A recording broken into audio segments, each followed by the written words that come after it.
Welcome to Fungos and Footnotes, the podcast where baseball meets the deeper side of the game. This show is for players, parents, and coaches who care about more than just box scores. We talk development, recruiting, mindset, leadership, and the lessons baseball teaches us that last long after the final out. Because the game shapes you and the footnotes matter. Let's get into it. Welcome, Fungos and Footnotes fans. My name is Addison Williams, your host, alongside Coach T, our famed co-host.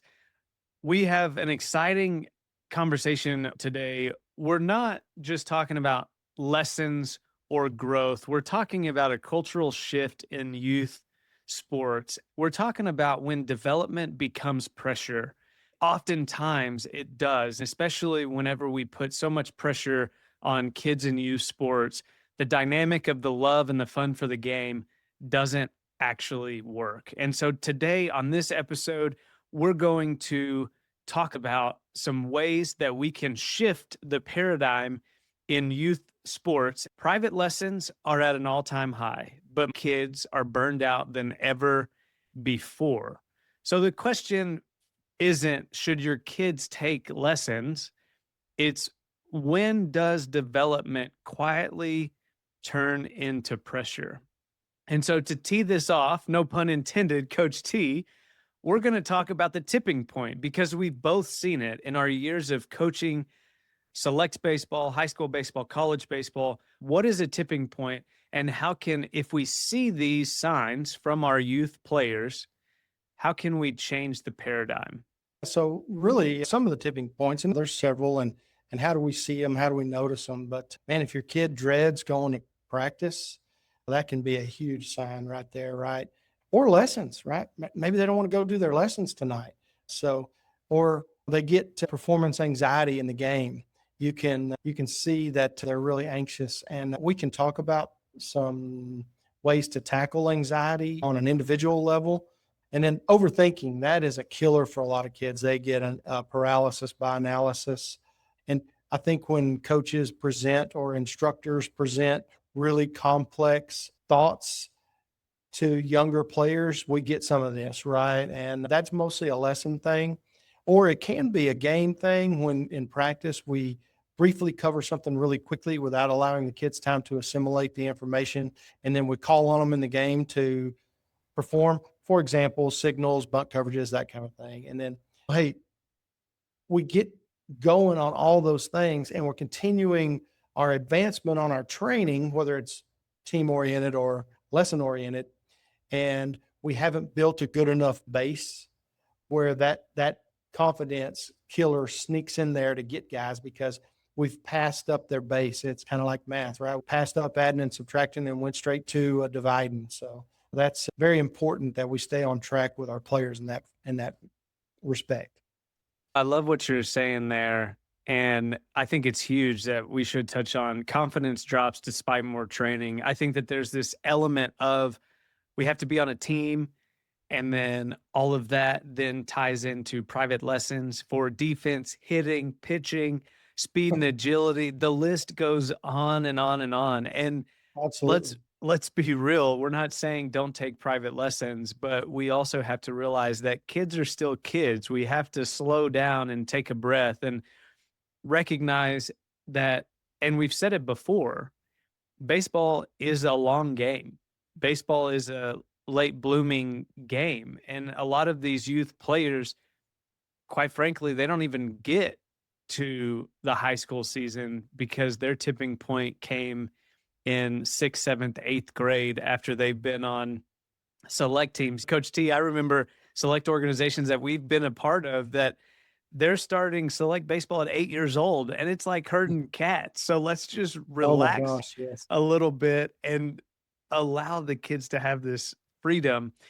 And whenever we talk about the tipping point, it's also psychological. Whenever Yes. we have to think about from a private lesson standpoint, if a parent is spending thousands of dollars per year, which they do on lessons, and this is more so for the older youth kiddos that we're talking about, but you have to justify the investment.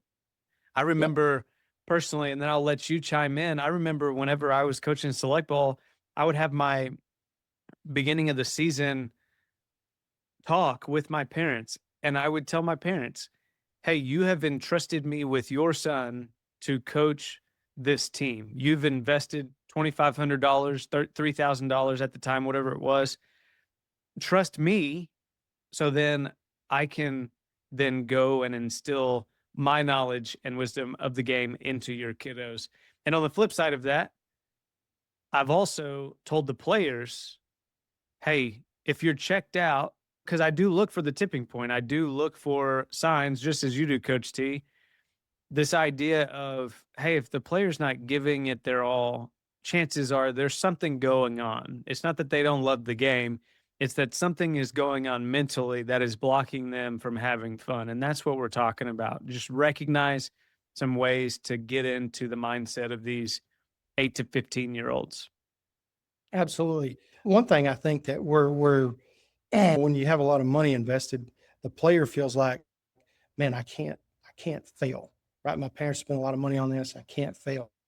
And we have to understand this is a game of failure. So we have to make sure our player understands that that's okay from the parental point. And hopefully we can find teams where coaches also understand that it's part of the game. We're going to make errors. We're going to strike out. We're going to walk people. It's part of the game. And I think a lot of coaches lose sight of that because of the competitiveness of it. So I think we have to make sure that our players understand we can fail and it's okay, right? It's how do we adjust and learn from that failure that's the most important hill that we conquer. So the last thing is pressure can affect your performance just in general, right? And we don't think about it in that fashion necessarily, but let me just give you an example how the pressure can affect the body physically. If you're really scared and anxious about talking in front of a large crowd, blush your face.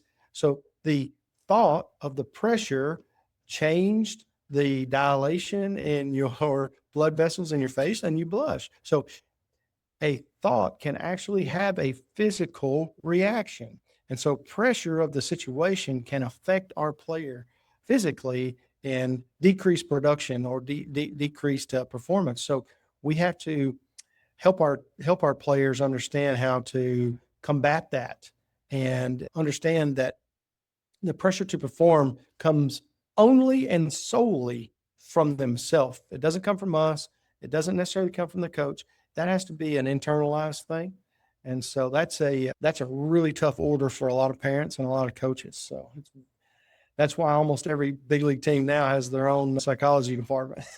Absolutely. I mean, it's a real thing. And I love what you said earlier, Coach T, paralysis by analysis. Whenever Yes. you whenever you boil that down, the body already knows what to do, but the brain gets in the way. You tend to overthink and and it's just, hey, we have a glove, we have a ball, and we have a bat.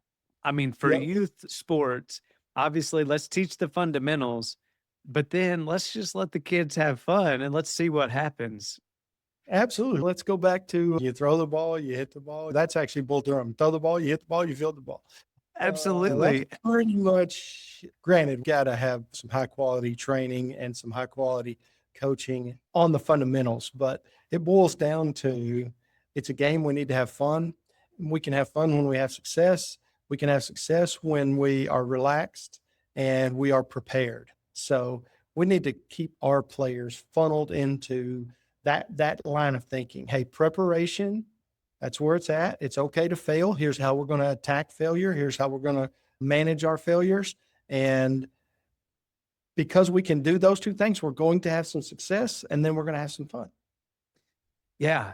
And as we step into the other segment of this, I just want to double click on one thing that's on my mind right now, specifically what you just said. Whenever our internal soundtrack, if you will, is don't mess up, not only is that to not play to succeed, it's focused on avoiding failure. And it's Right. interesting because when you put do not in front of anything, lesson 101, your mind is going to think, I need to do that. So whenever Right. you're pressure cooking, don't mess up or don't strike out or don't make an error, your brain doesn't process do not.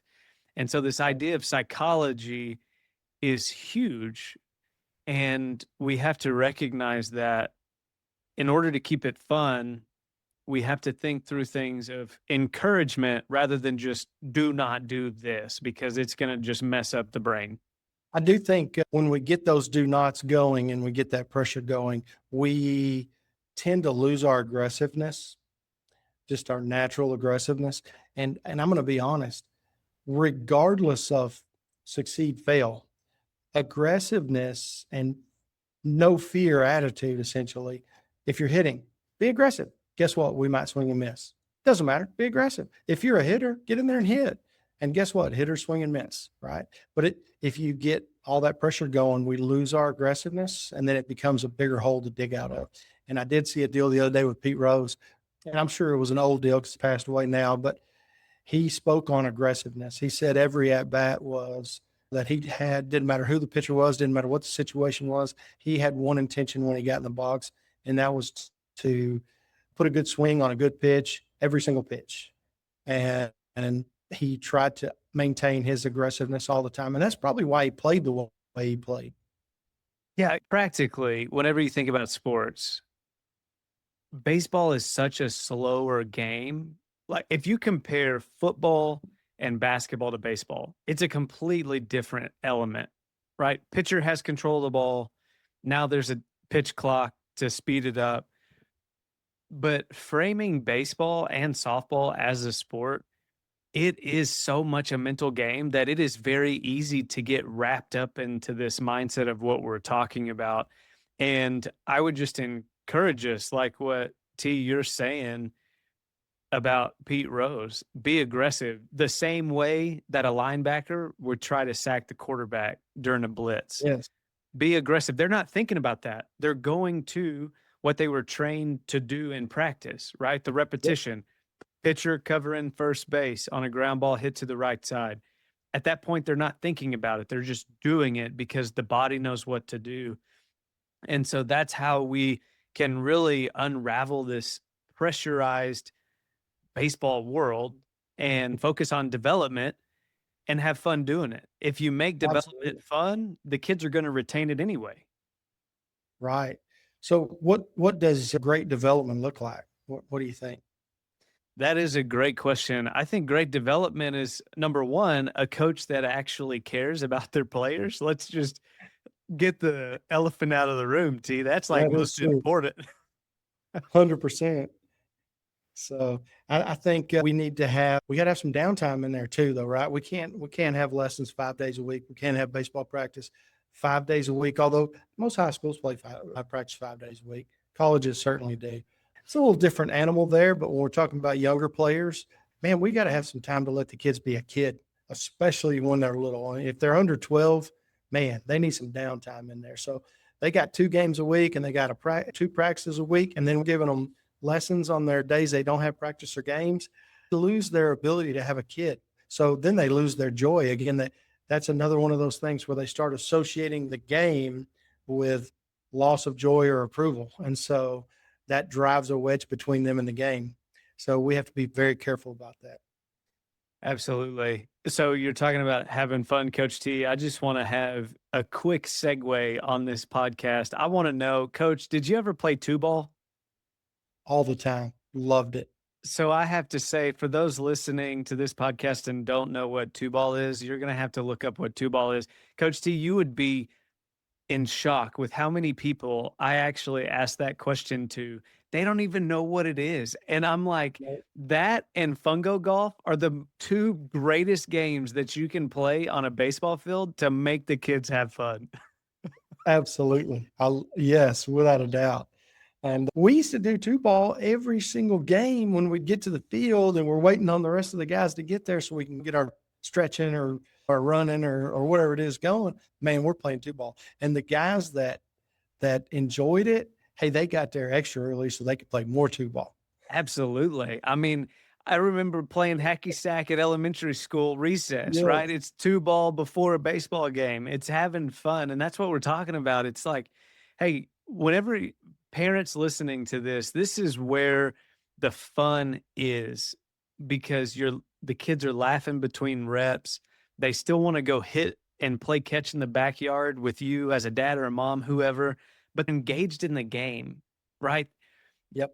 Coach T, real quick, when it comes to this, I think, and I know because I've seen it, whenever parents pay for something, whenever I pay for something, I want there to be value, 100%. Absolutely.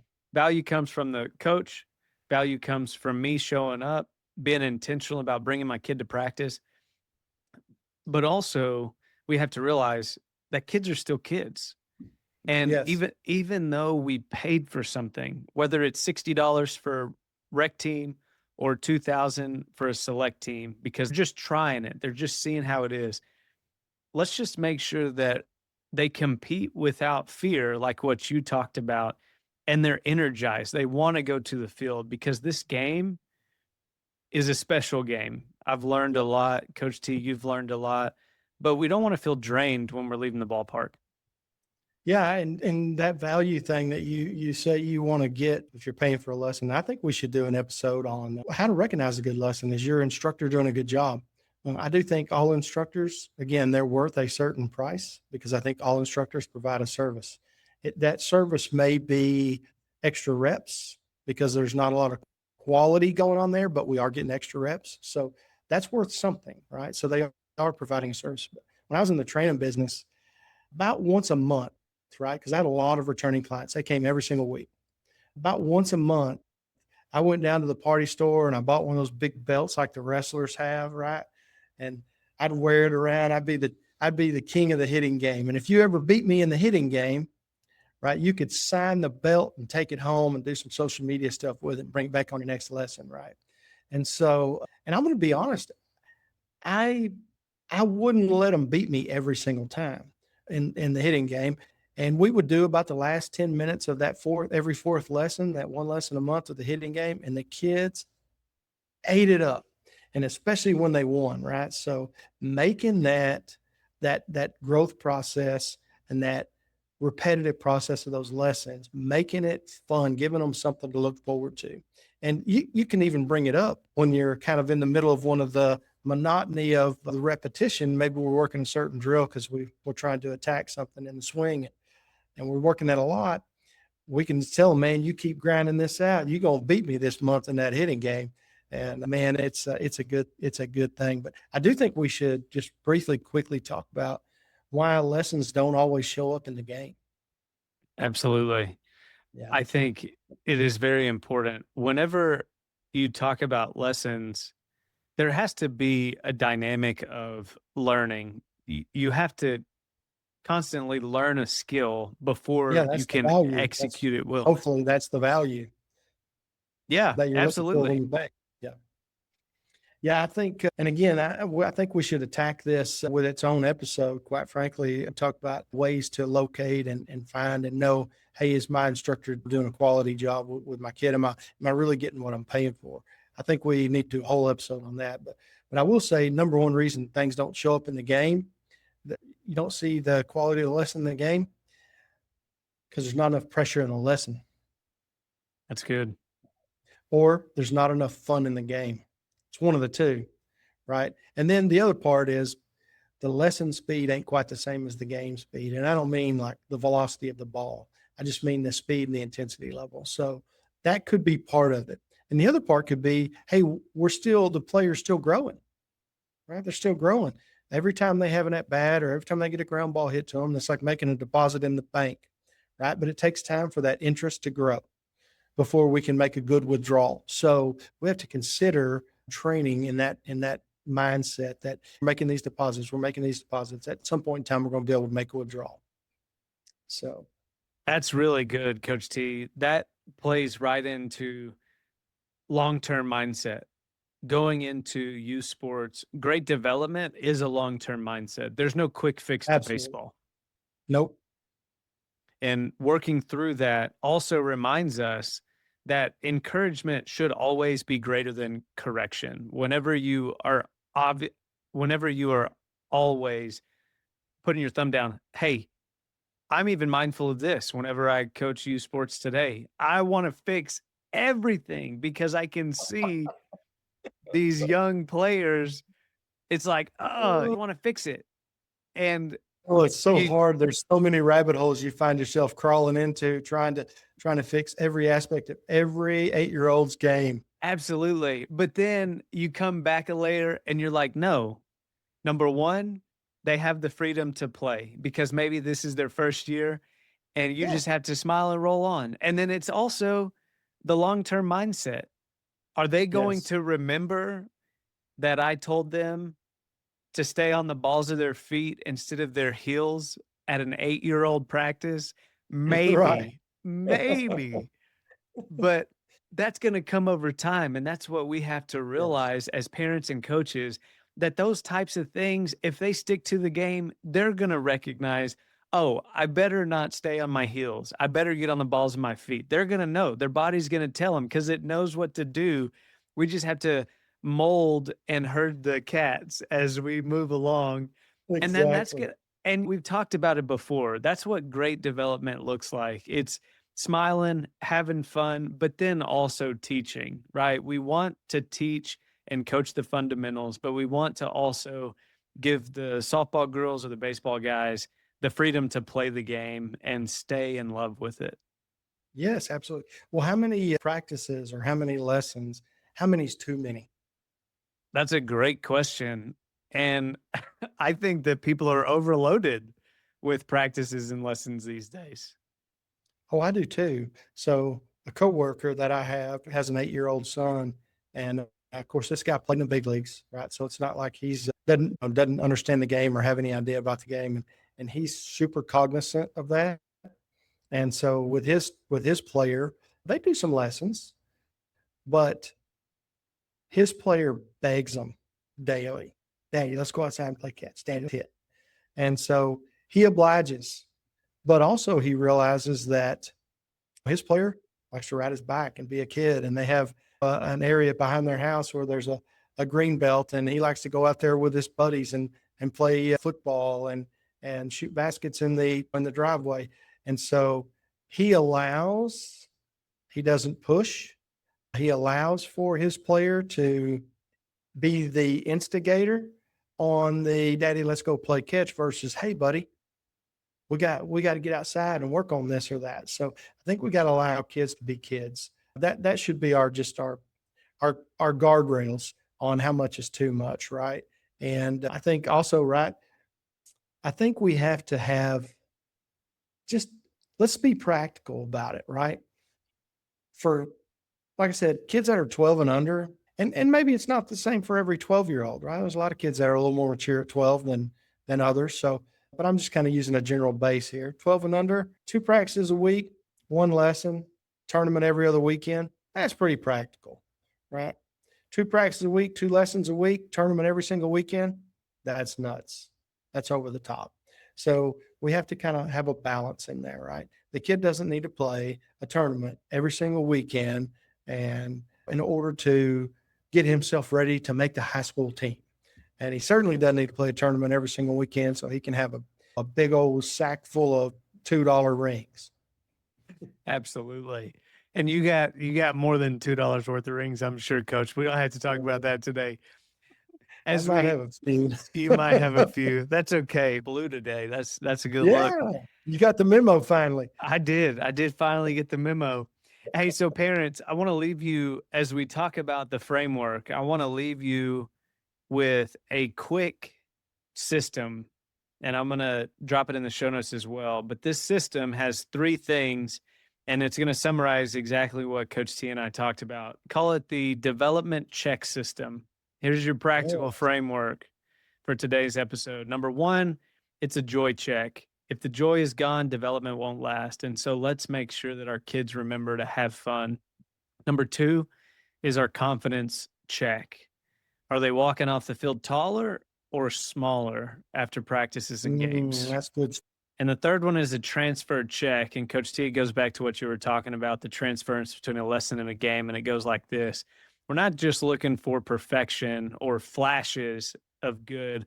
We want to make sure that we're seeing carryover, consistent carryover.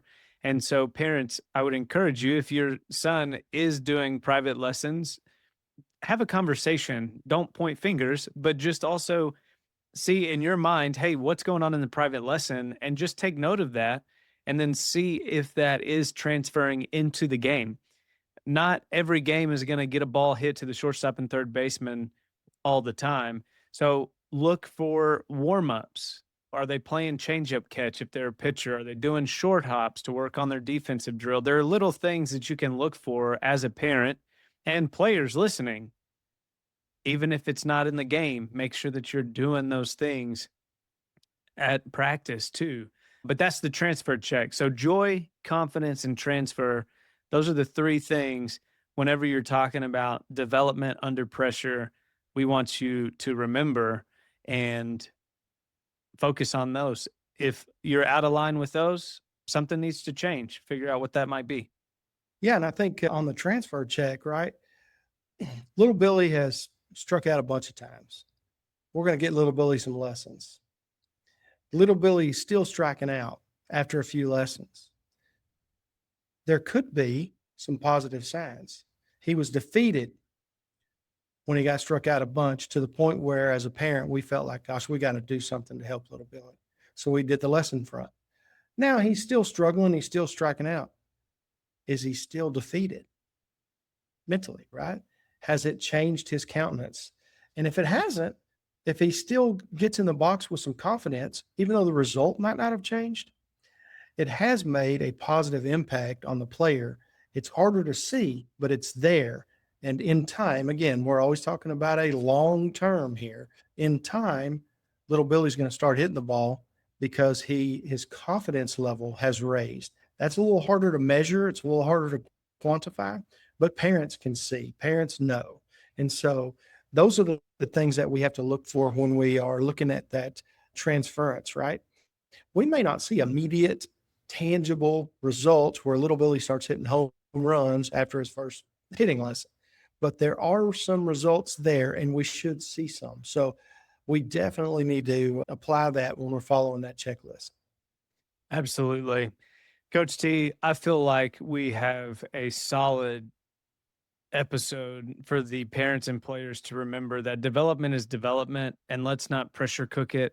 Development at the end of the day, in closing, should build confidence, not pressure. And if your kid is Yes. working harder than ever, but enjoying the game less than ever, it might not be a training issue. It might be a perspective issue. So parents and players, this is Fungos and Footnotes, baseball beyond the box score. I hope you have found some encouragement and wisdom from this episode. Once again, I will drop that development checklist in the show notes. But that's it for myself and Coach T. We will see you next time. See you later. Thanks for listening to Fungos and Footnotes. This episode helps you see the game or your role in it a little more clearly. Share it with someone who loves baseball too. Subscribe, follow along, and stay connected, because the game doesn't just reveal talent, it reveals character, and the footnotes matter.